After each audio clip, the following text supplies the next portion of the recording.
Hello everyone. आज हम पढ़ेंगे de novo synthesis of fatty acid. Site क्या है, कहाँ पे होता है? साइटोसोल में होता है, liver, kidney, lung, lactating memory gland और एडिपोइड टिश्यू की। और इसके लिए क्या क्या रिक्वायरमेंट्स होती हैं? एसिटाइल को NADPH और ATP की जरूरत होती है। और इसमें 3 स्टेप होते हैं। ट्रांसपोर्ट होता है सबसे पहले, फिर एक्टिवेशन होता है, फिर सिंथेसिस होता है।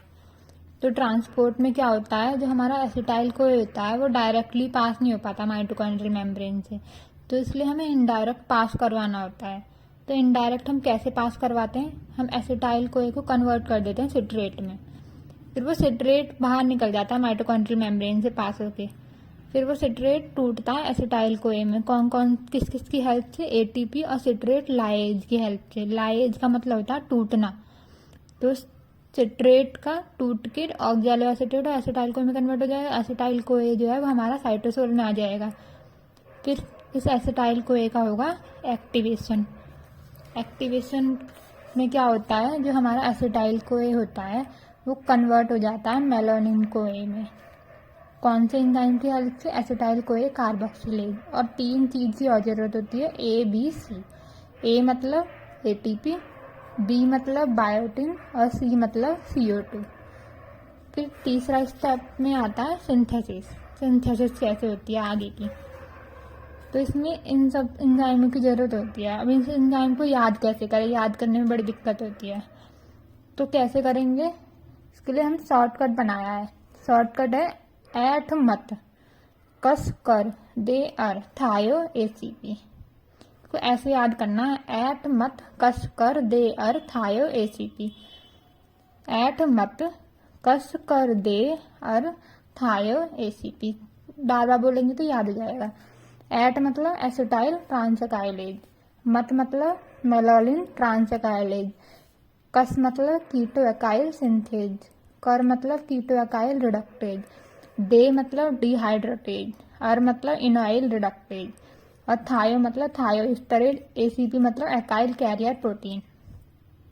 फिर बाद में हम इनको जो है ना 3 में डिवाइड कर लेंगे, जैसे ऐट मत कस कर दे अर, ठीक है। तो इनको 3 में डिवाइड करके हम इसको यूनिट बता देंगे कि कौन सी यूनिट है। ये कंडेंसिंग यूनिट है, फिर ये रिडक्शन यूनिट है, फिर थायो जो है वो अकेला रिलीजिंग यूनिट है, ठीक है। फिर बाद में इसमें स्टेप क्या होते हैं? स्टेप ये होते हैं, जो हमारा एसिटाइल को है वो कन्वर्ट हो जाता है एसिटाइल एंजाइम में, और मेलानिन को मेलानिन ACP में। पहले इनको कन्वर्ट करते हैं हम, इसमें 2 प्रोडक्ट बनाते हैं ये वाला।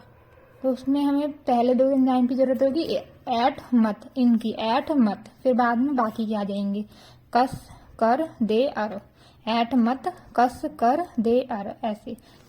फिर जो हमारा 2 प्रोडक्ट होगा एसिटाइल एंजाइम और मेलानिन ACP, ये दोनों मिलके क्या बनाएंगे? बीटा कीटोएकाइल ACP बनाएंगे। हर स्टेप पे ACP जुड़ता रहेगा। तो जो हमारा पहले कौन सा एंजाइम था? ऐट मत के बाद में कस।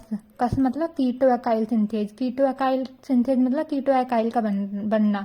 तो कीटोएकाइल बन रहा है, तो इन दोनों से बीटा कीटोएकाइल ACP बन रहा है। ACP ऐड करते जाएंगे बस हर उसमें स्टेप में। फिर बीटा कीटो एकाइल ACP से बीटा हाइड्रोक्सी एकाइल ACP बन रहा है। कौन से एंजाइम से? कस के बाद आएगा कर। कर मतलब कीटो एकाइल रिडक्टेज। कीटो एकाइल का क्या हो रहा है? रिडक्शन हो रहा है। रिडक्शन हो रहा है तो मतलब कीटो में H जुड़ेगा तो हाइड्रोक्सी बन जाएगा, तो बीटा हाइड्रोक्सी एसाइल एकाइल ACP हो जाएगा वो। और जब रिडक्टेज एंजाइम मतलब रिडक्शन हो रहा है तो NADPH जब कन्वर्ट हो रहा है NADP में, ठीक है। फिर आएगा कस कर दे मतलब डिहाइड्रेटेड। डिहाइड्रेटेड मतलब पानी का रिमूव होना। तो हाइड्रोक्सी जो ग्रुप है वो पानी की फॉर्म में रिमूव हो जाएगा, वाटर की फॉर्म में, और वो कन्वर्ट हो जाएगा ईन में, मतलब डबल बॉन्ड लग जाएगा। डबल बॉन्ड को क्या बोलते हैं? ईन। तो इनोइल ACP बन जाएगा, बीटा हाइड्रोक्सी एसाइल ACP, ठीक है। फिर बाद में इनोइल ACP से ब्यूटेराइल ACP बनेगा। कौन से एंजाइम से? अर। कस कर दे अर से।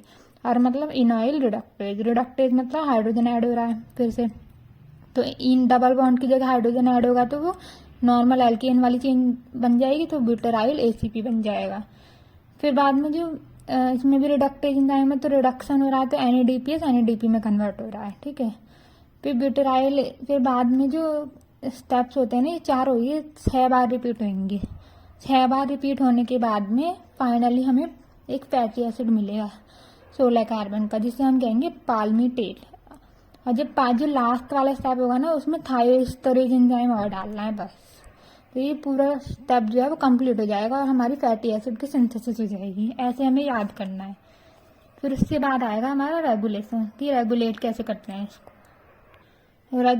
रेगुलेशन में क्या है, ये 2 हार्मोन से रेगुलेट होता है, एक इंसुलिन एक ग्लूकागॉन। जो हमारा इंसुलिन होता है वो फॉस्फोराइलेटेड स्टेट में एक्टिव होता है और ग्लूकागॉन फॉस्फोराइलेटेड स्टेट में, ठीक है। और जो हमारा इंसुलिन होता है वो हमारा फैटी एसिड सिंथेसिस को करवाता है और ग्लूकागॉन जो है वो इनहिबिट करता है। और दूसरी बात, जो हमारा सिट्रेट होता है ना, वो एक एलोस्टेरिक एक्टिवेटर की तरह काम करता है एसिटाइल को एक कार्बोक्सिलेट पे। जो हमारा अगर सिट्रेट होगा ना, सिट्रेट की प्रेजेंस में एसिटाइल को एक कार्बोक्सिलेट एंजाइम जो है वो एक्टिवेट हो जाएगा, ठीक है। और फिर बाद में जो हमारा इंसुलिन है, अगर हार्मोन इंसुलिन होगा तो वो जो इंसुलिन क्या करेगा, डीफॉस्फोराइलेटेड स्टेट में तो एक्टिव होगा, तो वो इंसुलिन इस वाले एंजाइम को और एक्टिव कर देगा, फर्दर प्रोसेस स्टार्ट कर देगा आगे का, ठीक है। और जो ग्लूकागॉन है वो फॉस्फोराइलेटेड स्टेट में एक्टिव होता है, ग्लूकागॉन क्या करेगा, इसको इनएक्टिव कर देगा। जब इनएक्टिव कर देगा तो आगे का प्रोसेस ही नहीं होगा, आगे का प्रोसेस नहीं होगा तो फैटी एसिड नहीं बनेगा। और इंसुलिन में आगे का प्रोसेस हो रहा था तो फैटी एसिड बन रहा था। तो इंसुलिन की प्रेजेंस में तो फैटी एसिड बनेगा, पर ग्लूकागॉन की प्रेजेंस में नहीं बनेगा। ये है पूरा फैटी एसिड के बारे में, ठीक है। Thank you.